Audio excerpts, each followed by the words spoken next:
টাইমটা এত কমাতে হয়েছে। আর আমরা ভালো করে জানি টাইম আর স্পিডের সবসময় ব্যস্ত সম্পর্ক হয়, দুজনে সাপে নেউলে যাকে বলতে পারো তোমরা, মানে ব্যস্ত সম্পর্ক। এইখানে 80টা এদিকে চলে আসবে, 100টা এদিকে চলে আসবে, ঠিক আছে? অর্থাৎ কি হচ্ছে দেখো, এখন বলছে গতিবেগ শতকরা কতটা বৃদ্ধি করতে হবে।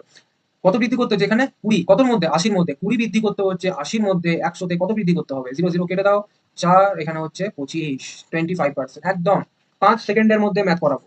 তোমাদেরকে প্রথম ভিডিওতেও জানিয়েছিলাম 5 থেকে 10 সেকেন্ডের মধ্যে যেগুলো করাবার আমি ফটাফট দেখিয়ে দেবো বা করিয়ে দেবো। আজও তোমাদেরকে সেটাই বলছি। শুধুমাত্র চ্যানেলের সাথে জুড়ে থাকো, একটু আমাদেরকে উৎসাহ দাও, তাহলে এরকম ভিডিও আরো আসতে থাকবে।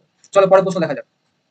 যদি একটি রাস্তা 3/10 অংশ 45 কিলোমিটার হয়, তাহলে রাস্তাটি 2/5 অংশের দৈর্ঘ্য কত?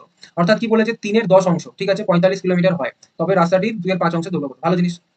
অর্থাৎ 3/10 অংশে কত হচ্ছে? 45 কিলোমিটার হয়। এক অংশে কত হয়? 45/3/10। আর তাহলে 2/5 অংশ কত হয়? এরকম করে বের করে দেবো। 45 ইন্টু 10/3 ইন্টু 2/5। 5 9 45, 3 3 কে 9, মানে এখানে 30।